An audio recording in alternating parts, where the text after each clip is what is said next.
안녕하세요. 오늘도 사연살롱을 찾아주셔서 감사합니다. 저는 평범한 회사에 다니는 30 중반의 직장인 여성입니다. 제 아이의 돌잔치에서 겪은 일을 여러분께 털어놓고 싶어서 이렇게 사연을 적게 됐어요. 평소 참을성 좋다는 평가를 듣는 제가 그날은 정말로 참다 폭발해버리고 말았거든요. 허세와 뻔뻔함으로 가득 찬 제 동서를 상대하며 쌓였던 감정이 결국 터져버린 거죠. 그런데 신기하게도 그날 이후 제 마음은 한결 가벼워졌어요. 참을 만큼 참았고 제 감정도 솔직히 드러냈으니까요. 제 얘기를 들으시면 공감하실 분도 많으실 것 같아요. 겉으로는 번지르르 하지만 결국 속은 텅 비어있는 허세가 얼마나 한심해 보일 수 있는지요. 이 이야기가 여러분께도 조금이나마 통쾌함을 줄 수 있었으면 좋겠습니다. 동서는 저와 나이 차이가 꽤 났어요. 20대 초반, 아직 어린 나이에 서방님과 사고를 치는 바람에 남들보다 결혼을 일찍 하게 돼서 저보다 이 집안에 훨씬 먼저 며느리로 들어와 있는 상태였죠. 저는 30 중반이 되도록 제 커리어를 유지하는 데 열중하느라 결혼이 좀 늦어진 케이스였어요. 30 초반에 남편을 만나긴 했지만 연애도 충분히 한 후에 결혼하고 싶은 마음이 있어서 결혼 시기가 더 늦춰졌죠.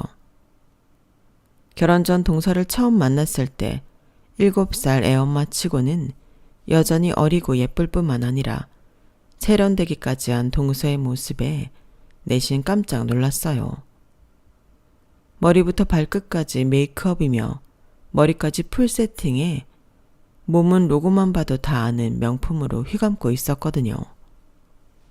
동서와 처음 인사를 나눈 후 집에 돌아오는 길에 남편에게 호들갑을 떨 정도였어요. 여보, 동서 정말 너무 예쁘다. 어쩜 저렇게 세련됐지? 부잣집 따님 같아. 부잣집 따님은 무슨, 그냥 잔뜩 꾸며놓으니까 그럴듯해 보이는 거지. 그런데 남편의 반응은 생각보다 심드렁했어요. 그땐 혹시 제 눈치 보느라 동서 칭찬을 못하나 정도로 가볍게 생각하고 넘어갔죠. 조금씩 이상한 점을 느끼기 시작한 건 제 결혼식 날부터였어요. 결혼을 좀 늦은 나이에 하다 보니 다른 건 몰라도 결혼식에는 은근히 욕심이 생기더군요. 일한 기간이 길었던 만큼 모아둔 돈도 많아서 그야말로 결혼식에는 아낌없이 투자했어요. 이럴 때가 아니면 언제 제가 살면서 공주놀이 해보겠나 싶었거든요. 그래서 모든 제 로망을 실현시켰다고 할 수 있을 만큼 화려한 드레스에 화려한 웨딩홀에서 식을 올렸어요. 친구들도 제 결혼식을 많이 기대했고 다행히 당일날 반응을 보니 그 기대를 실망시키지 않은 것 같더라고요. 세상에, 지혜야 너무 예쁘다. 정말 반짝반짝 빛이 나. 웨딩홀도 너무 예쁜데 여기 연예인들이 많이 하는 곳이라며. 저번에 유명 배우들이 여기서 결혼하는 거 보고 한 번쯤 와보고 싶었는데 네 덕에 와보네. 동화 속에 들어온 것 같아. 그치? 너희들 반응 보니까 그래도 돈 들인 보람이 있다. 늦게 하는 만큼 좀 정성 들이고 싶었어. 다들 와줘서 정말 고마워. 친구들의 쏟아지는 축하 속에서 기분 좋게 하객들과 인사를 나누고 있는데 그때 동서가 나타났어요. 동서는 첫 만남 때와 마찬가지로 머리부터 발끝까지 명품으로 치장한 채 휘황찬란하게 나타났어요. 치장만 했다면 얼마나 좋았을까요? 동서가 입고 온 건 뭐 유명 브랜드의 시그니처나 다름없는 하얀색 트위트 소재의 원피스와 자켓이었어요. 지혜야, 저 사람 누구야? 누가 결혼식장에 저렇게 하얀 트위트를 입고 와? 미쳤나봐. 너랑 원수라도 졌어? 너 아는 사람 중에 저렇게 사치스러운 사람도 있었어? 아니 뭐 부자야? 우리 동서야. 동서가 명품을 좀 좋아하는 것 같더라고. 동서는 곳곳에 화사한 꽃으로 꾸며져 있는 신부 대기실을 살짝 놀란 듯한 얼굴로 둘러보더군요. 그러다 저랑 눈이 마주치고는 제게 다가왔어요. 동서 왔어? 네, 형님. 결혼식 비싼 데서 한다고는 들었는데 이렇게 화려할 줄은 몰랐네요. 늦게 하는 결혼식이다 보니까 신경을 좀 썼어. 어때? 괜찮아? 뭐 아무래도 나이 들고 하는 결혼이라 돈을 좀 쓰긴 써야겠다 싶었는데 보니까 잘 쓰신 것 같네요. 젊어서 이쁠 때 결혼하면 이렇게 화려한 건 잘 못하거든요. 동서, 그게 무슨 뜻이야? 네? 별뜻 아니에요. 홀도 화려하고 드레스도 화려해서 신부가 나이가 있다는 게 전혀 티가 안 난다는 뜻이었어요. 좋은 날인데 너무 예민하게 받아들이지 마세요. 묘하게 비꼬는 듯한 말에 순식간에 기분이 상했지만 동서가 나타나기 전까지만 해도 화기애애했던 결혼식 분위기를 망치고 싶지 않아 동서의 뒷말은 못 들은 척 겨우 넘겼어요. 그날 특별히 신경 써서 준비한 만큼 하객들의 반응은 좋았고 칭찬으로만 가득했어요. 신부 대기실에서 있었던 동서와의 대화만 제외하면 참 행복한 결혼식으로 마무리할 수 있었죠. 그때부터 동서를 약간 경계할 필요가 있겠다고 막연하게 생각했던 것 같아요. 하지만 남편에게 이야기했을 때 남편의 반응은 생각보다 심드렁했어요. 너무 신경 쓰지 마. 재수 씨가 워낙 어릴 때 사고 쳐서 결혼하느라 아직 결혼식을 못했거든. 그런데 우리가 이렇게 화려하게 식을 올리니까 나름대로 약올랐나 보지. 안 그래도 꾸미고 치장하는 거 좋아하는 사람인데 얼마나 배가 아팠겠어? 남편의 이야기를 듣고 나니 아예 이해 못할 건 또 아니더라고요. 당당하고 세련되었었던 첫인상과는 달리 내면에 나름대로의 열등감을 가지고 있는 사람이구나. 그런 생각이 들었거든요. 그렇다고 제가 이해해줄 의무는 없었지만 그땐 이해가 된다는 이유만으로 넘어가 줄 수 있었어요. 하지만 결혼 후 가족 모임을 가지는 횟수가 많아질수록 동서의 실체에 더 가까이 다가가게 되면서 불편해지기 시작했죠. 저희 부부는 결혼 후 잠깐 남편이 살던 오피스텔에 함께 살다가 2달 후 새로 마련해 두었던 신혼집으로 이사했어요. 신축 아파트여서 입주하는 데까지 시간이 좀 필요했거든요. 그렇게 이사를 하고 원하는 대로 가구를 넣고 인테리어를 하느라 한동안 정신없이 지냈어요. 인테리어를 마친 후에야 친정과 시댁 식구들을 초대했죠. 역시 우리 딸이 감각이 좋네. TV에 나오는 집 같다. 그러게 모델하우스인 줄 알았어. 너무 이쁘다 언니. 제 신혼집 로망을 다 실현시킨 집이라 친정 식구들은 칭찬 일색이었어요. 시부모님과 서방님 역시 집을 꾸민 걸 보시더니 흡족해 하셨어요. 깔끔하게 잘 해놓고 사네. 역시 우리 첫째 며느리가 디자이너라 그런지 안목이 좋은 것 같구나. 형수님, 역시 결혼식 때부터 감각은 알아봤습니다.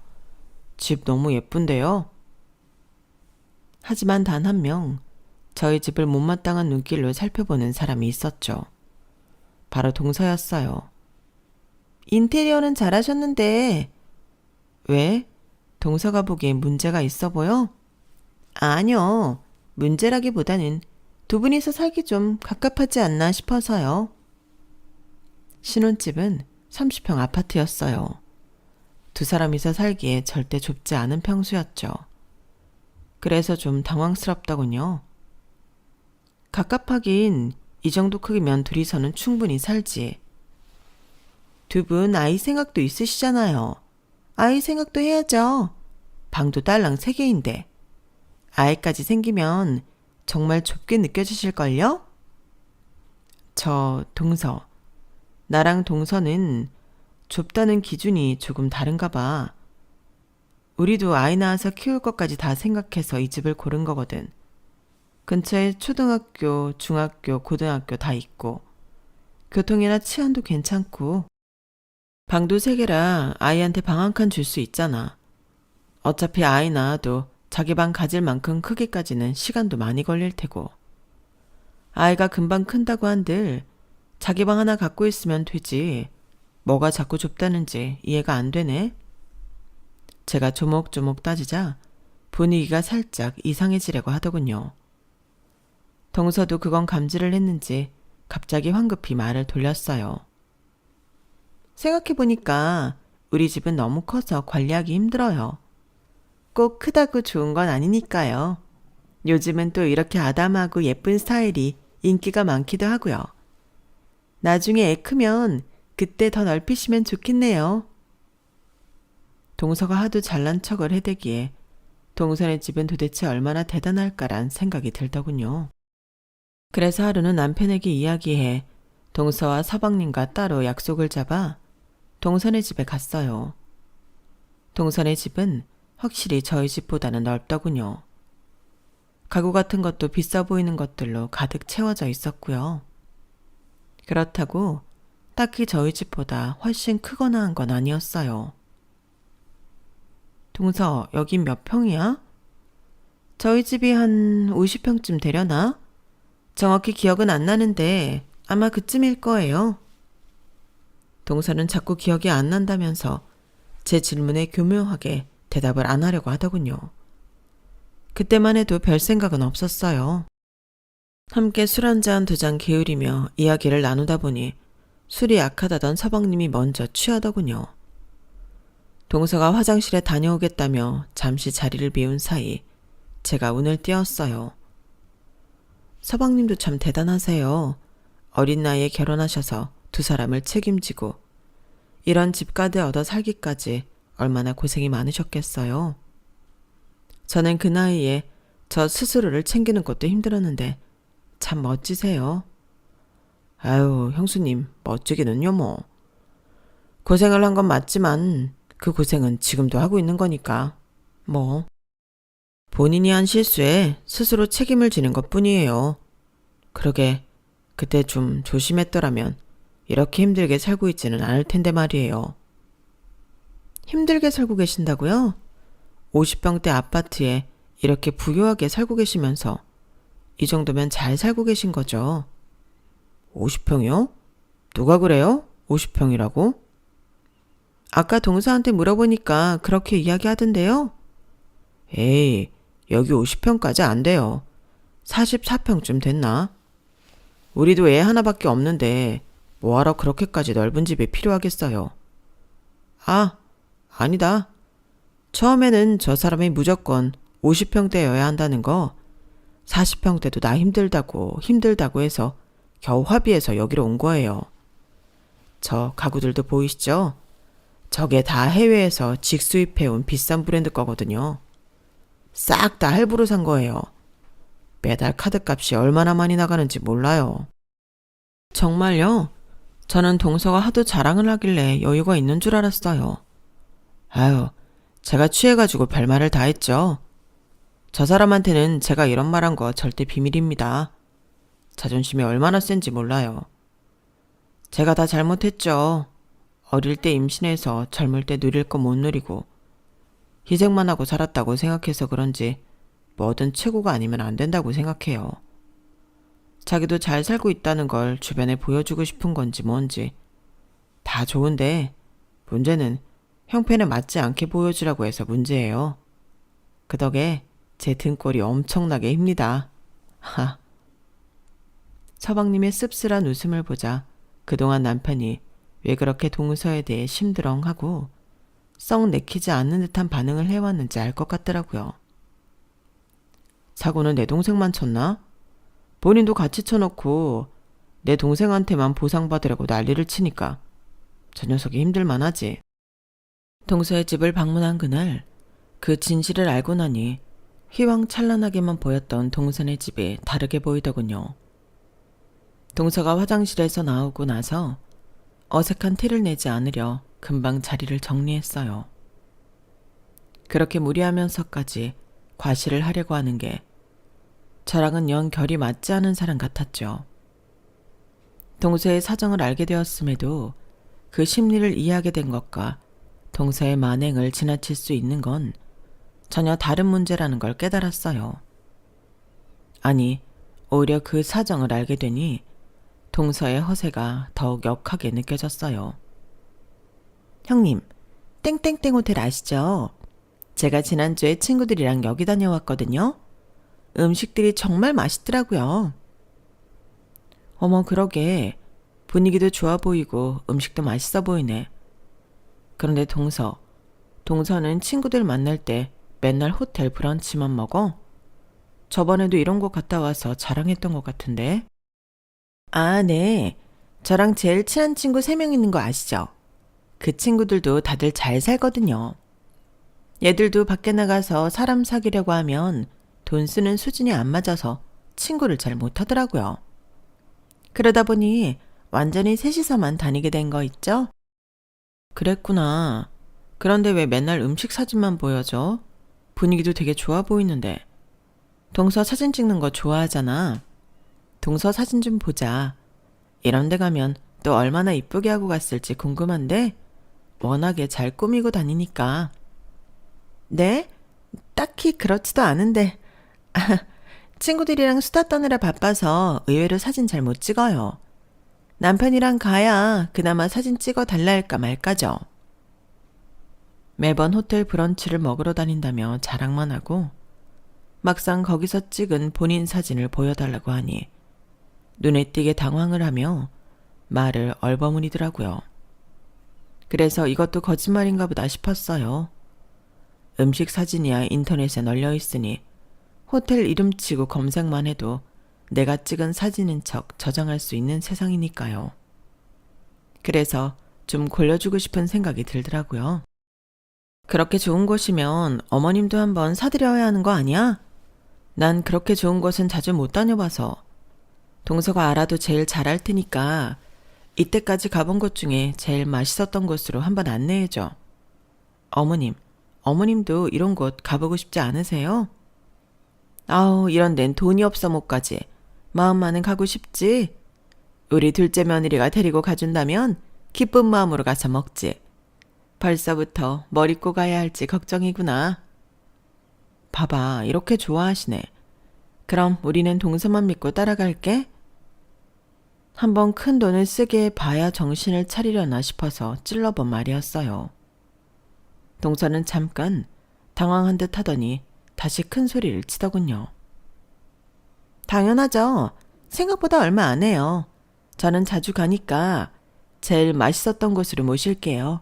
걱정 마세요. 그렇게 약속한 날이 다가왔어요. 동서가 미리 예약해 놓았다는 곳은 누구나 한 번쯤 얘기는 들어봤지만 가본 사람은 많지 않은 모 유명 호텔의 브런치였어요. 동서를 혼쭐 내줄 생각으로 가게 된 곳이었지만 막상 도착하니 저도 가슴이 뛰더라고요. 결혼 준비하느라고 이런 곳에는 못 와본 지 엄청 오래됐었거든요. 많이 와봤다던 동서는 생각보다 길을 어리버리 헤매더라고요. 동서, 많이 와봤다며? 엘리베이터 어디 있는지 몰라? 네? 당연히 알죠. 오랜만에 왔더니 다른 호텔이랑 좀 헷갈려서 그래요. 제 말에 당황한 동서는 허둥지둥 하더니 곧바로 엘리베이터를 찾았어요. 그 모습을 보고 웃음이 터질 뻔한 걸 꾹 참느라 혼났죠. 도착하고 나니 동서는 다시 평온을 되찾은 듯 보였어요. 어머님, 형님, 제가 쏘는 거니까 많이 시키셔도 돼요. 자주 못 와보실 테니 오셨을 때 많이 드세요. 정말? 고마워, 동서. 동서 덕분에 이런 곳을 다 와보네. 딱 봐도 양에 비해 가격은 어마어마한데 마음껏 시키라고 하니 좀 의아했지만 동서가 한 말이니 책임지겠거니 싶어 양껏 시켰어요. 메뉴를 하나씩 추가할 때마다 동서의 얼굴이 조금씩 어두워지는 것 같더라고요. 동서는 뭐 먹을 거야? 아, 저는 속이 좀 안 좋아서 그냥 커피나 한 잔 시킬게요. 메뉴판을 쓱 훑어보더니 음료 중 커피가 가장 저렴하더라고요. 커피? 속 안 좋은데 커피는 마셔도 되고? 뭐 좋을 건 없지만 일단은 여기까지 왔는데 저도 커피라도 마셔야죠. 그래, 그럼 동서는 커피로 한 잔 주문할게. 어차피 여기 자주 오니까 다음에 친구들이랑 또 와서 먹으면 되겠다. 애써 변명하는 동서가 안쓰러워 그쯤 해두고 모른 척 커피를 시켜줬어요. 분위기도 너무 좋았고 음식은 정말 맛있었어요. 만족스러운 식사를 하고 난 뒤 계산할 때가 되자 주문서를 훑어본 동서가 갑자기 다급하게 제 팔목을 붙들더군요. 형님, 제가 사실은 요즘 좀 빠듯해서 그런데 이번엔 형님이 내주시면 안 될까요? 어머님한테는 제가 샀다고 하고요. 뭐? 난 동서가 사준다고 해서 부담 없이 많이 먹었던 건데 아까만 해도 많이 먹으라고 했잖아. 그랬는데 제가 다음에 사면 되잖아요. 오늘만 좀 내주세요. 내줄 수야 있지만 좀 당황스럽다. 나는 동서 믿고 온 건데. 다음엔 제가 낸다니까요. 솔직히 말해서 저는 오늘 속 안 좋아서 커피밖에 못 마셨잖아요. 그래 알겠어. 근데 계산은 내가 하고 인사는 동서가 받게? 좀 한 번만 도와주세요. 알았어. 동서는 먹은 것도 없으니 이번엔 내가 낼게. 계산할 때가 되니 사색이 되어서는 저에게 부탁하는 꼴이 참 보기 좋진 않더라고요. 둘째 며느라 잘 먹었다. 내 평생 이렇게 좋은 곳은 처음 와보는구나. 이런 것도 와본 사람이 와본다고 그 말이 딱이구나. 그쵸 어머님? 제가 어머님 모시고 온다고 특별히 최고 비싼 곳으로 예약한 거예요. 맛있게 드셨다니 다행이네요. 어머님에게 한껏 아양을 떠는 동서를 살짝 어이없는 얼굴로 바라보고 있는데 뭔가 제 눈에 띄더군요. 호텔에 온다고 또 명품으로 잔뜩 치장하고 온 동서의 목에 아주 큼직한 사이즈의 명품 로고 펜던트가 달린 진주 목걸이가 걸려 있었거든요. 그런데 자세히 보니 그 펜던트 부분 근처로 동서의 목이 새빨갛게 쇠독이 올라와 있더라고요.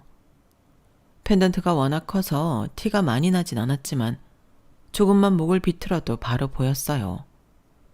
그걸 보니 참 기분이 묘하더라고요. 겉모습은 화려해도 속은 텅 빈 동서의 내면을 엿보는 기분이었거든요. 아무튼 그날 이후로는 동서의 허세가 조금은 가라앉은 듯 했어요. 급한 상황에서 도와주기도 했고 본인이 돈이 없다는 티를 그날 처음으로 제게 내서 그런지 예전만큼은 안 까불더군요. 그날 돈은 많이 나왔었지만 그래도 한번 내길 잘했다 싶을 정도로 한동안 동서는 기가 죽어 있었어요. 쓸데없이 재산이나 명품 과시로 제 기를 누리려는 행위는 확연히 줄어들었죠. 하지만 저와 남편 사이에 아이가 태어나고 돌이 다가올 쯤 정도로 시간이 지나니 동서는 예전 그 일에 대해 까맣게 잊어버린 모양인지 다시 슬슬 예전의 태도로 돌아오더군요. 형님, 요즘 누가 육아를 그렇게 노가다처럼 해요. 요즘 좋은 육아용품이 얼마나 많은데요. 나도 알지. 그런데 육아용품 좋은 거 사려고 하면 비싸기만 하고 얼마 쓰지도 못하잖아. 아까워서 어떻게 그렇게 사겠어. 그래도 그렇죠. 이럴 줄 알았으면 저희 집에 있던 육아용품 좀 놔둘 걸 그랬네요. 애 키우는데 이렇게 짠소리처럼 하셔서야 되겠어요? 그럼 동서가 좀 선물해 줄래? 비싼 육아용품 그거 얼마나 좋은 건지 한번 써보고 괜찮으면 나도 사서 써볼게. 네? 그런 거는 얼마 못 쓰니까 선물 받으실 생각 말고 필요하면 중고로 구매해서 써보세요. 동서는 다시 저를 슬슬 긁기 시작했지만 저도 그동안 나름대로 동서를 다루는 방법을 알게 되었기 때문에 듣기 싫은 소리 할 때마다 동서를 쫓아낼 수 있는 말들만 골라서 했어요. 그럼 동서가 사줄래? 이 말 한마디면 동서는 마법같이 저 멀리로 도망치곤 했거든요. 그렇게 그럭저럭 잘 지내는 듯 싶었어요. 하루는 시댁에 갔는데 돌잔치를 어떻게 준비하고 있는지 시부모님께서 관심을 가지시더라고요.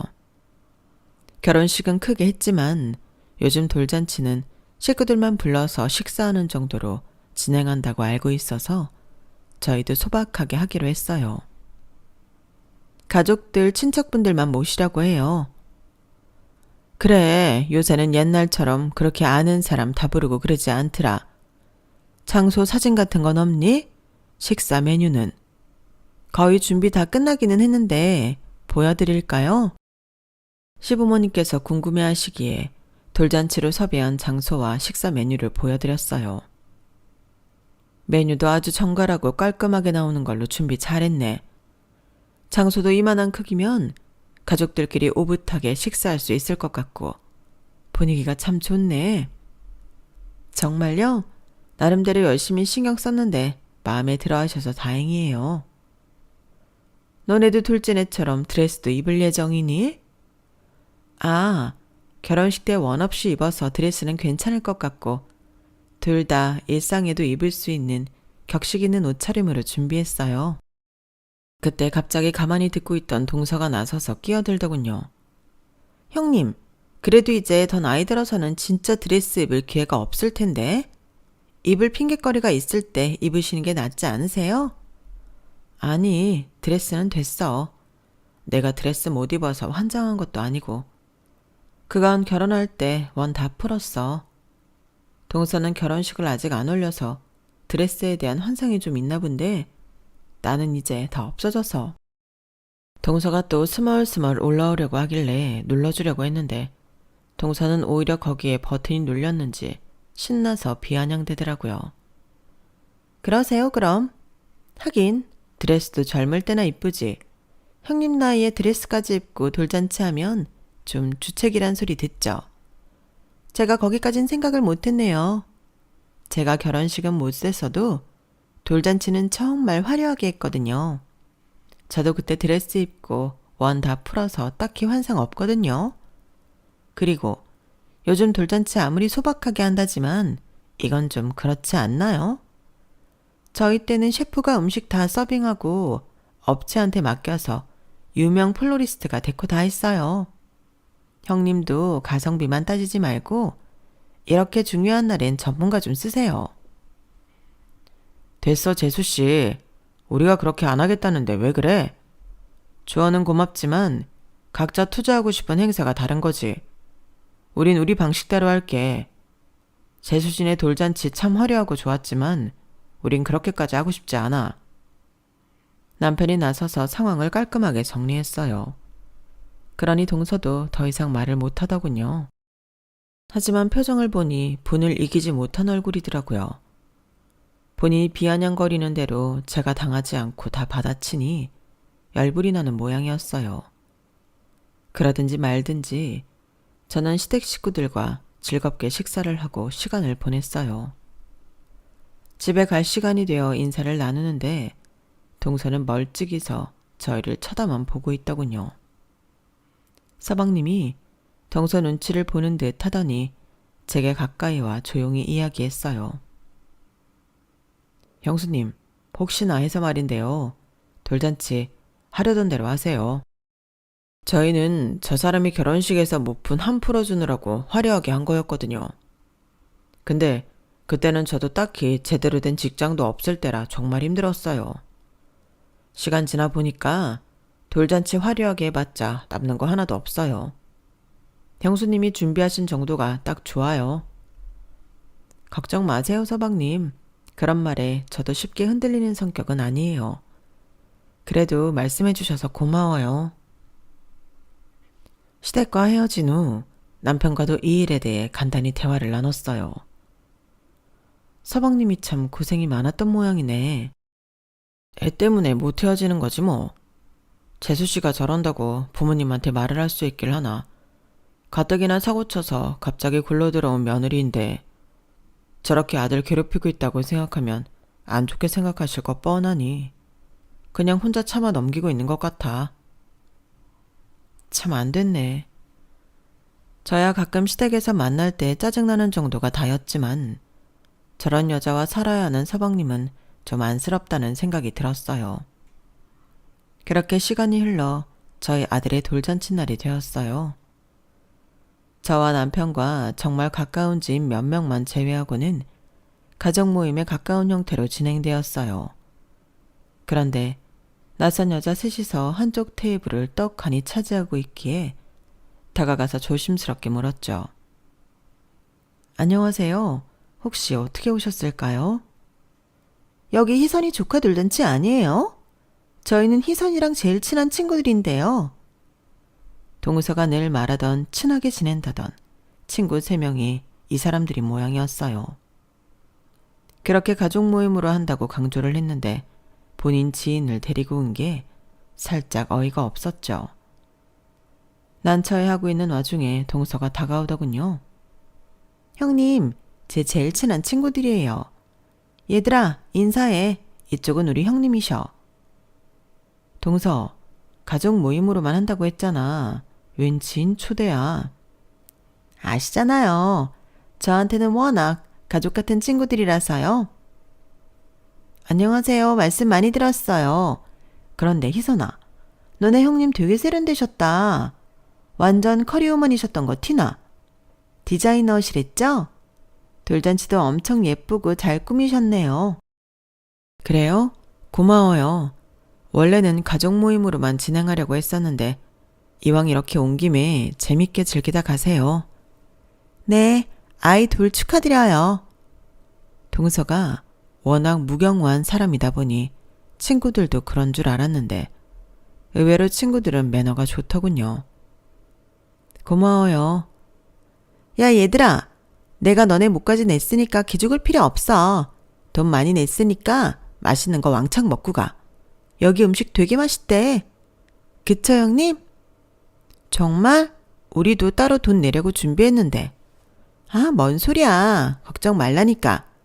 돈은 눈치 안 봐도 될 만큼 충분히 냈어. 불편해하지 마. 아무리 그래도 생판 남들이 제 아이 돌잔치에 와 있는 게 내심 불편해서 어떻게 해야 하나 고민이었는데 친구들이 생각보다 예의도 있고 미안한 것도 아는 사람들이라 그냥 놔두기로 했어요. 하지만 그것과 별개로 동서가 자기가 돈 많이 냈다는 이유로 친구들을 안심시키는 모습은 상당히 꼴불견이더라고요. 그래서 남편에게 슬쩍 다가가서 물었죠. 여보, 혹시 동서 얼마 냈는지 알아? 재수씨? 3만 원 낸 걸로 알고 있는데. 뭐? 3만 원? 서방님까지 합쳐서? 아니, 둘이 따로 냈어. 당연히 내 동생은 많이 냈지. 그래서 난 재수씨는 따로 안 내겠거니 싶었는데 자기 지인들 불렀다고 따로 또 챙겨주겠다길래 봤더니 3만 원이더라. 참나, 동서가 그럼 그렇지. 내가 많은 걸 바랬다 정말. 왜 그래? 무슨 일 있었어? 아니야, 아무것도. 괜히 말했다가 남편까지 기분 상할까봐 따로 말은 하지 않았어요. 기분 좋은 날이어야 하니 굳이 기분을 망치고 싶진 않았거든요. 하지만 그날 동서는 제 기분을 망치기 위해 작정하고 지옥에서 내려온 악마 같았어요. 아무래도 아는 사람들 속 모르는 사람들이다 보니 더 그렇기도 하고 친구들 역시 동서처럼 명품으로 머리부터 발끝까지 치장한 사람들이라 그런 사람들끼리 몰려다니니 더 눈에 띄었거든요. 레스토랑 곳곳에 장식되어 있는 플라워들을 보고 친구들이 감탄사를 연발하자 동서가 바로 제지하는 모습이 눈에 보였어요. 세상에, 너무 예쁘게 꾸몄다. 역시 디자이너라 그런가 감각이 좋으시네. 그러니까 이게 다 너네 형님 아이디어라는 거지? 얘들아, 무슨 소리야. 니네 우리 아들 돌잔치 기억 안 나? 그땐 이것보다 훨씬 비싸게 했는데 뭐 이 정도로 감탄을 하고 그래? 형님, 여기다 돈도 얼마 안 썼어. 비싼 것도 비싼 건데 가격이 얼마 안 들었으면 더 놀라운데? 장소는 협소해도 하도 예쁘게 잘 꾸며놔서 돈 많이 들인 줄 알았어. 테이블 세팅도 너무 예쁘고 음식도 맛있고. 니네 안목에 이 정도 스케일이 마음에 든다고? 멀찍이서 대화를 듣는데 친구들이 칭찬을 일색이자 동서의 표정이 굳으며 불만 어린 표정으로 바뀌는 걸 지켜보는 재미가 쏠쏠하더군요. 아마도 친구들과 함께 제 돌잔치에 대해 무안을 주고 싶어서 데리고 온 모양인데 생각보다 반응이 좋으니 당황한 모양이었어요. 속으로 잘 됐다 생각하고 있는데 갑자기 동서가 상기된 얼굴로 제게 다가오더군요. 그러더니 돌잔치 상위에 오픈되어 있는 채 놓여 있었던 아기의 돌반지를 물끄러미 내려다보더라고요. 형님, 이거 도금이죠?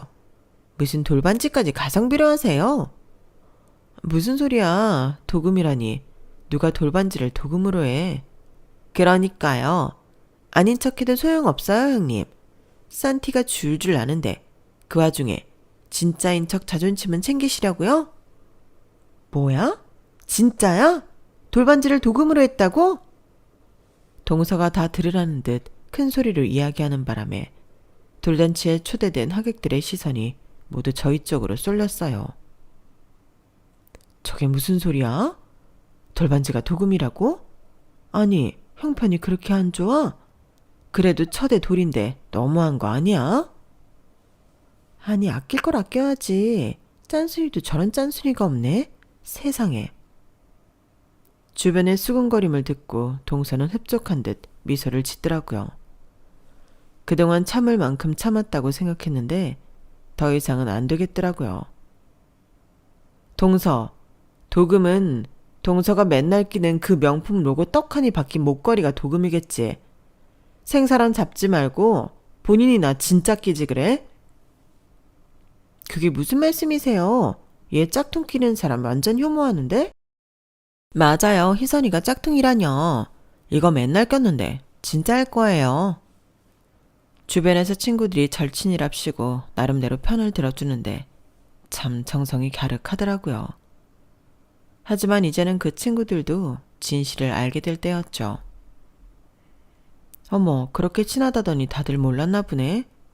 하긴 목걸이가 워낙 사이즈가 커서 쇠독이 올라와도 잘 티가 안 나기는 하더라. 뭐, 쇠독이요? 그래, 동서. 목에 빨갛게 올라온 것 좀 봐. 요즘은 짝퉁도 등급이 있다더니. 동서는 그래도 짝퉁만큼은 A급으로 끼나 봐. 친구들도 몰랐던 거 보면. 근데 있지. 그렇게 쇠독 오르는 거 견디면서까진 애쓰지 마. 명품 두르고 다니는 척 하려다가 피부 다 망가지겠다. 무슨 말씀이세요? 이건 그냥 목덜미가 간지러워서 아까 좀 긁어서 그런 거예요. 그렇게 떳떳하면 목걸이 좀 줘볼래? 정품이랑 같은지 궁금해서.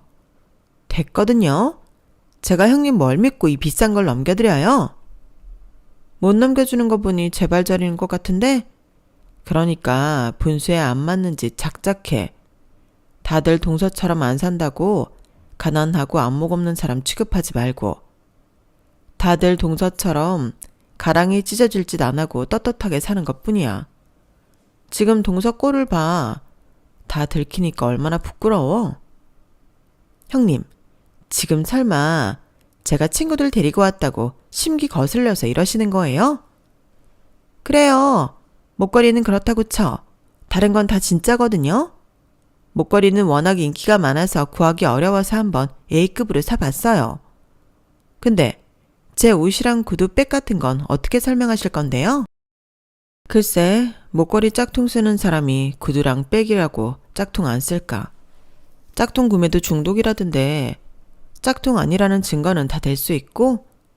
그리고 동서, 꼭 명품인지 아닌지 재봐야만 알아? 동서 평소 하는 짓을 봐. 딱 짝퉁 목걸이 걸고 짝퉁 백 들고 다니는 사람 하는 행동이지. 그건 또 무슨 말씀이세요, 형님? 이때까지 절 그렇게 생각하신 거예요? 그래, 그럼.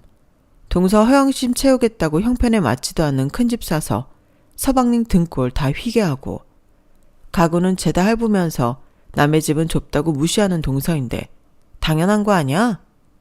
뭐라고요? 그것뿐이면 내가 말을 하네.